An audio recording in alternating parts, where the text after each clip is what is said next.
Understanding the mysterious East, interpreting the timeless classics. Welcome to Mysterious East.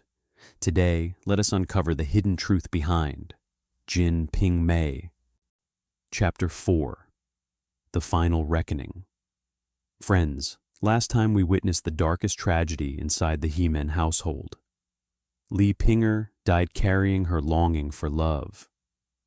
Pan Jinlian won her battle, but slowly transformed herself into a monster.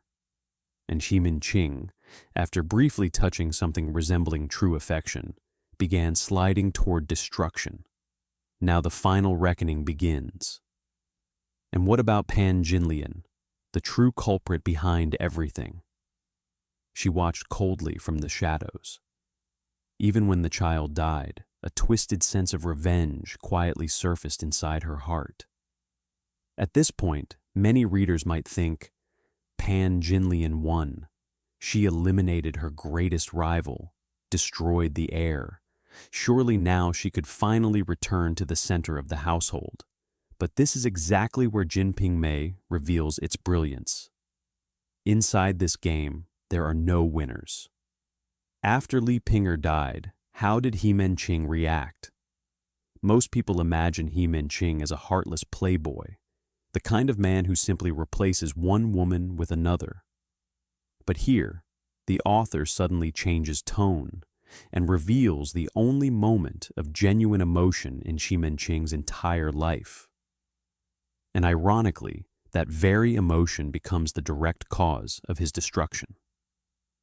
When Li Pinger died, He-Man Ching completely collapsed. The novel describes him embracing her cold body while crying out words that moved generations of readers. "My hopeless sister, now that you are gone, I will not live much longer either." This was not performance. He-Man Ching was truly shattered. He even ignored social taboos and hung Li Pinger's portrait inside his study so he could stare at it day and night. He stopped visiting the other women entirely. He wandered through life distracted and empty. Why? Was Li Pinger simply the most beautiful woman? No. It was because, inside this cold and calculating world, Li Pinger had become the only person who gave him emotional safety. Her death carried away He-Man Ching's soul, and from that moment onward, he changed completely. He became more reckless, more indulgent, more self-destructive. His pursuit of pleasure no longer resembled enjoyment. It became an act of slow suicide. He attempted to numb spiritual pain through increasingly extreme physical stimulation. Psychology tells us that when people cannot process overwhelming grief, they often fall into addictive behavior. That was exactly what happened to He-Man Ching. He began obsessively consuming aphrodisiac medicine, obsessively chasing women. But this was no longer pleasure. He had become like a sports car with its accelerator pressed fully to the floor, racing uncontrollably toward a cliff. And what about Pan Jinlian? Although she defeated Li Pinger, she discovered that she had permanently lost He-Man Ching's heart. Now, when he visited her room, it was merely to satisfy physical desire. Sometimes there was even hidden resentment in his eyes. Pan Jinlian won the battle, but lost the war, and that realization slowly drove her further into anxiety and madness. At this point, another important figure enters the story, Pan Chun-mei. She was originally Pan Jinlian's servant girl, but her ambitions were even greater. Throughout the conflict between Pan Jinlian and Li Pinger, Chun-mei became Pan Jinlian's most loyal assistant. Watching everything unfold, she learned survival rules even colder and crueler than Pan Jinlian's. If Pan Jinlian represented evil, then Chun-mei represented arrogance. She saw through the hypocrisy of the entire household and respected no one. And one day, this servant girl would rise to become someone even more ruthless than Pan Jinlian herself. This section of the story is painfully heavy. We have witnessed the bloodiest internal war inside the He-Man household. Li Ping'er entered seeking love, only to die beneath human cruelty. Pan Jinlian fought desperately for survival, only to transform herself into a monster. And He-Man Qing, after finally experiencing genuine affection, immediately lost it and began descending toward destruction.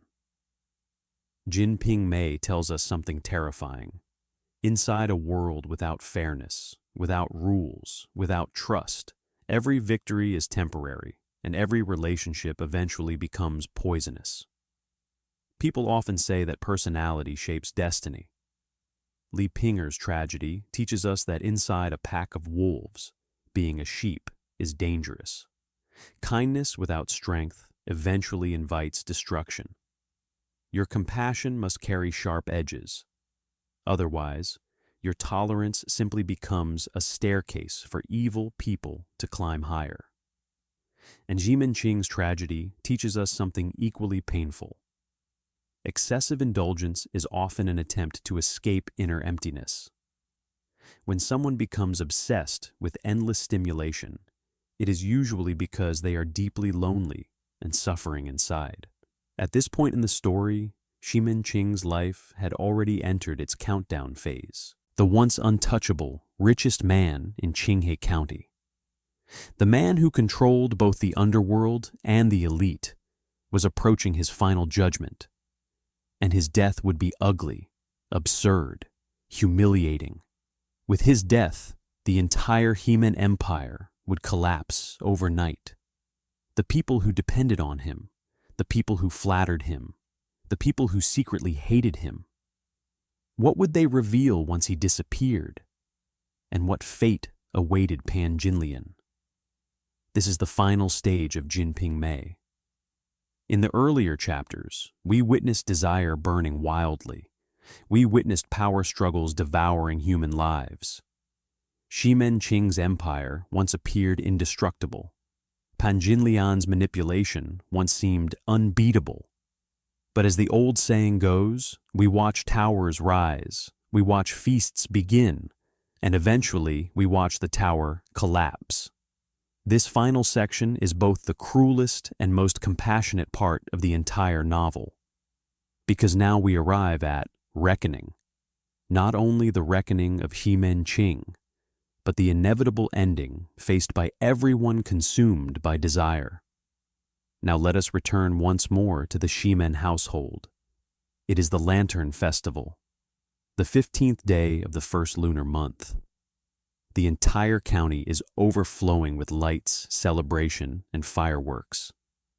Ji-Men Qing has just received a political promotion. His businesses are making enormous profits. Although Li Ping'er is dead, new beautiful women continue entering his life. On the surface, this appears to be the highest point of his existence. But if you look carefully, cracks have already spread throughout the empire. From a modern medical perspective, Ji-Men Qing's body is completely exhausted. Dark circles surround his eyes. His body weakens, but he cannot stop. He has become like a machine wound too tightly, desperately chasing stronger and stronger stimulation. Soon he becomes dependent on a mysterious aphrodisiac medicine. The drug allows him to maintain the illusion of endless vitality and masculine power. Have you ever met people like this in modern life? People already exhausted beyond their limits, yet still forcing themselves forward with energy drinks, coffee, overtime work, alcohol, or endless stimulation. We always imagine the body as a machine that can continue running forever if we simply pour in more fuel. But Ji-Men Qing is about to teach us something terrifying. Everything borrowed through overconsumption will eventually be reclaimed by fate, with interest. So how did Ji-Men Qing finally die? The novel describes it very directly. Shortly after the Lantern Festival, while inside Pan Jinlian's room, he overdosed on the aphrodisiac medicine and literally exhausted himself to death. He died at only 33 years old, Many readers interpret this section merely as erotic content. But honestly, I see it as one of the most profound warnings in literature. What truly killed Xi Menqing? Excessive desire. That medicine was simply desire given physical form. He believed it would bring him happiness. Instead, it drained the final remnants of life from his body. And honestly, doesn't this resemble the dopamine traps of modern society? We scroll through short videos for hours, unable to stop. We constantly shop online. We chase money, fame, and status, believing happiness waits at the next level. But once we arrive, we discover only thinner air and deeper emptiness. Before dying, Xi Menqing suffered terribly. He became dizzy. His body decayed. The very body he once used to conquer the world became the instrument of his torture. And perhaps the cruelest irony lies in his final moments. On his deathbed, he called his son-in-law, Chen Jingji, to his side. And what did he talk about? Not family, not love, not children. He talked about money.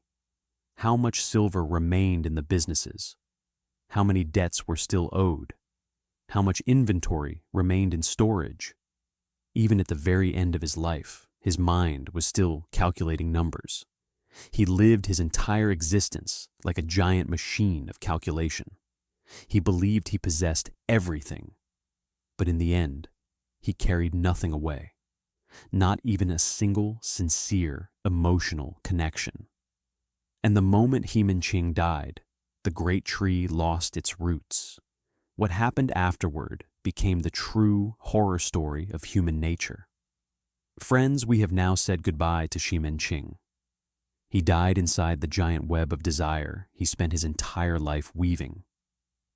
But if you think Xi Menqing's death was cold, what comes next is even colder, the human heart itself.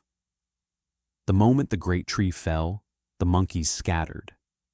Before Xi Menqing's body was even cold, the enormous Li Yi Empire, known as the Yimin household, immediately began collapsing from within. Friends, that is all for today. In the next chapter, we will witness the true ending of Jin Ping Mei,